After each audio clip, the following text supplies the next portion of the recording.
Mercury is entering Libra tomorrow, September 18th at 6:06 a.m. Eastern Time. Then, a little under 12 hours later, it directly opposes Neptune in Aries at 0 degrees. So the reason I am tying both of these together, and I'm going to be talking in essence about two events happening at the same time. Mercury is always a planet, I think, that regardless of whether it's your chart ruler or not, I think is very interesting and valuable to track because it represents something so significant, how you are processing, how you're thinking, what you're focusing on, your attention.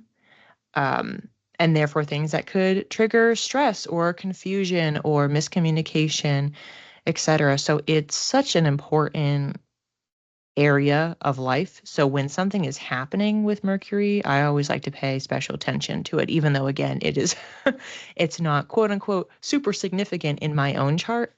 We have been talking about in 2025 what Neptune is doing, because Neptune, which tomorrow will still be at 0 degrees of Aries. When something is at 0 degrees of Aries, or 0 degrees of any sign, it means when it's in retrograde, which Neptune is, that the next degree is going into another sign. So Neptune is teetering and preparing to return to Pisces, where it had been for many years.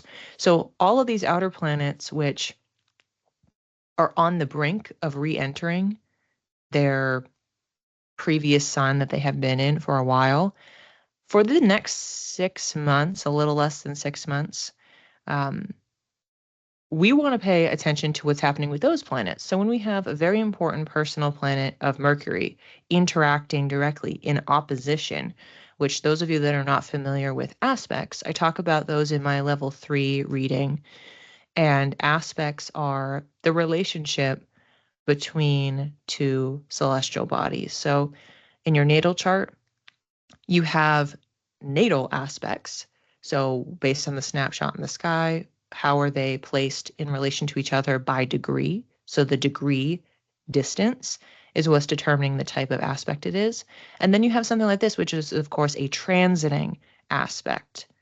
So the planets are going to keep moving. Mercury is going to keep going through Libra, and it's only going to be engaged in this opposition for so long, and then it's just going to fly right past it. So by the next day, it's going to be moving out of it pretty quickly, like getting out of the orb.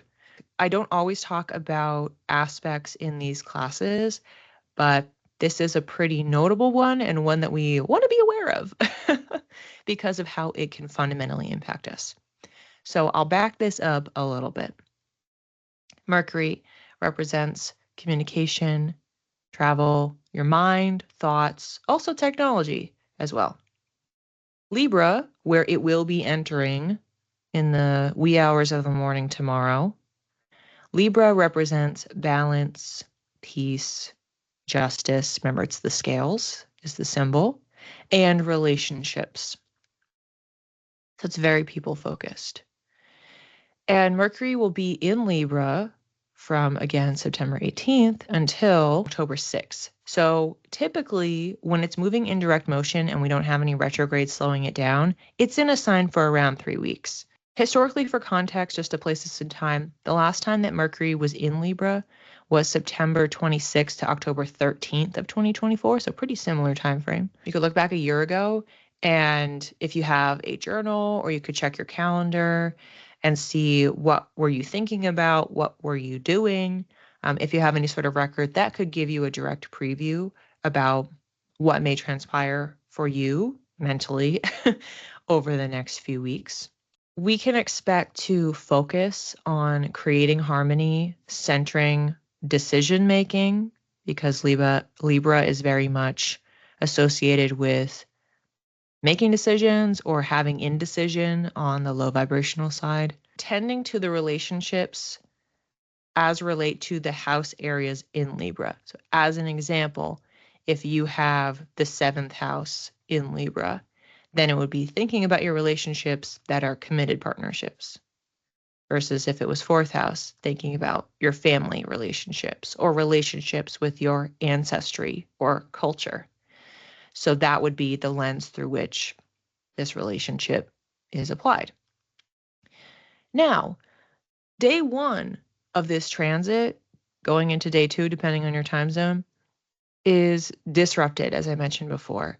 And that is because Neptune, which is the planet of dreams, intuition, illusion, and deception. So think about it. If we have Mercury, which is like how we're thinking, how we're understanding things, and then we have Neptune coming in, and it's causing us to question our perception. It's influencing directly our perception of reality, of what's true or what's not true. So it's really, really important to know when they are interacting with each other, because it's could put us in a fog, and it's not even in retrograde.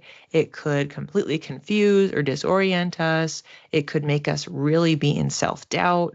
So we want to be aware when this type of event is happening. And reminder that an opposition, going back to aspects, is when they are directly opposite each other within a chart. In other words, they are 180 degrees. So inherently, that means that they're in sister signs, and symbolically, they are at odds and are challenging each other to overcome something. So you can think of it as like they're facing off. So they're not working in harmony. So it's not even just that, oh, Neptune could be throwing off how you're thinking about, how you're talking about, how you're perceiving things, but that it is challenging you in a way that doesn't feel great, that is really pushing you to potentially do something or think about something differently, but then you can't really understand and fully process it until you're out of it. So again, we want to be mindful of not then like jumping to do anything, because what if what we're being challenged by isn't real, based on what's happening with us internally or what's happening externally. We can expect significant disorientation, disruption of our thought patterns and communication, potentially also paranoia and being really spacey, kind of like going off in a daze all the time. 11th house is at 0 degrees, but I have 11th and 12th. Okay, so Misty, what you want to think about for the next 3 weeks with Mercury moving through Libra is thinking about specifically your friendships, but also your social media. So networking in that space.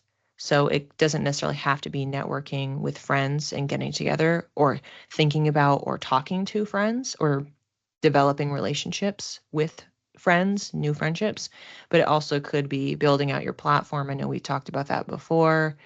And making sure that it feels like it's a safe, balanced, supportive, fair type of community.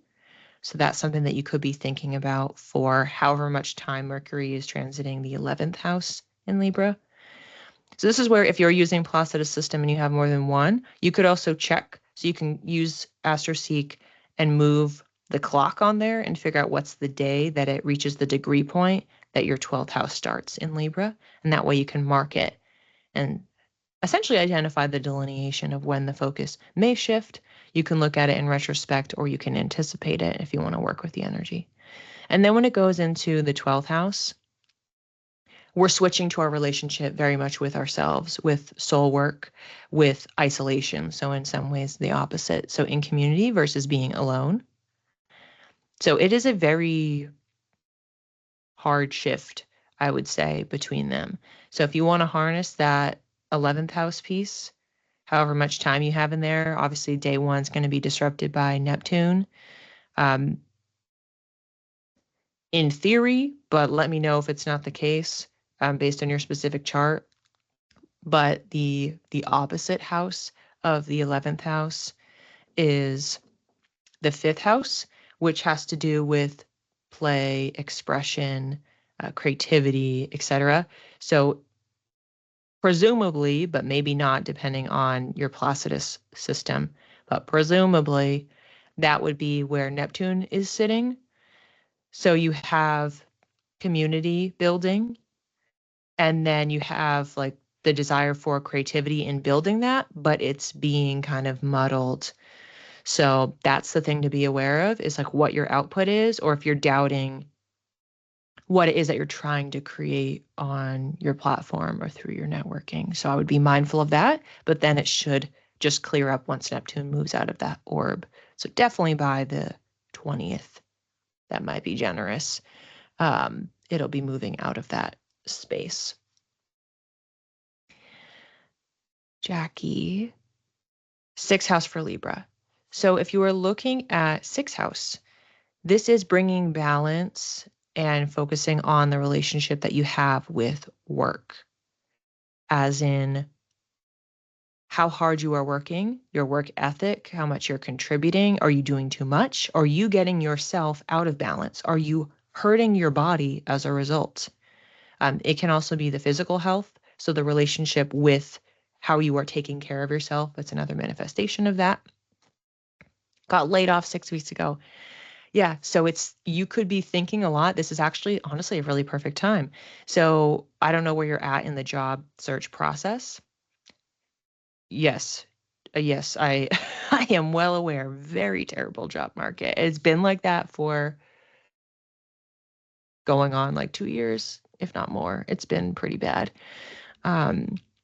So it's a really great opportunity where you could maybe have just not reflections, because that would be retrograde, but just how you're thinking about your relationship with the jobs that you get. So this is not your career arc, but it's like it could be thinking about that next job, what would be balanced, what would be a fit, and also just what your relationship with work has done to your health. How much more do you want to prioritize your health over work, taking care of yourself versus serving others? Also, if you have any pets, that comes into it. Could be things going on with your pets that you're thinking about, talking about, considering. For the Neptune bit that's happening, that opposition happening right at the beginning, starting tomorrow, is if we're operating off of 6th house, then again, we're talking about 12th house. So same as what I mentioned for Misty before, that you actually, if you're thinking about, Mercury, thinking about your work, your balance, your health, and then it gets initially out the gate a little bit skewed by Neptune in the 12th. Like, it's much more existential. Like, what is the point? What does this even mean? Or yeah, like I'm alone, like I can't get a job, or like you could be, if you're thinking that people can't relate to it, feeling particularly disconnected. It also could be just kicking things up about what does it mean, not just about how you are executing or doing your job, but what does it mean in addition to your physical body, your soul body? What has work been doing to you, spiritually, emotionally, psychologically? And those are things that really could be popping up on that 18th into 19th. And then once it clears and you are of more clear mind, you can think about it a little bit more. But you just may have some things that are kicked up on that first day. Aries in 4th, MC in Libra, IC in Aries. So yeah, same thing as I mentioned earlier. You want to pay attention to the degrees. So if they're not at 0 degrees, not impacted on the 19th and 18th. But Mercury hitting your MC and IC means additional reflections on those dates, which you can check, about your career, your sense of visibility and privacy. So that's 10th house being visible, reputation, how you're seen by other people, top of your chart, versus 4th house is privacy in the home, not being seen by other people. So that's the notion that is being activated. It's in 9th. Okay. So what you want to think about is what you're learning. So again, we know that because it's going to be moving through your 10th as well, and it's going to be going in your 4th as well. We are talking about what I just said. We're thinking about what I just said. But we have a little bit of that 9th house in there, which means we're starting off with education, teaching, learning, understanding, religion, philosophy, astrology, spirituality, etc. And that is the part that is being activated by the Neptune opposition and however many degrees you have after. So it's really taking a critical eye after, but not jumping to any conclusions during, because it's the things that you're learning about, like what if they're not true, or you're doubting the things that you're learning about whether they're accurate or not.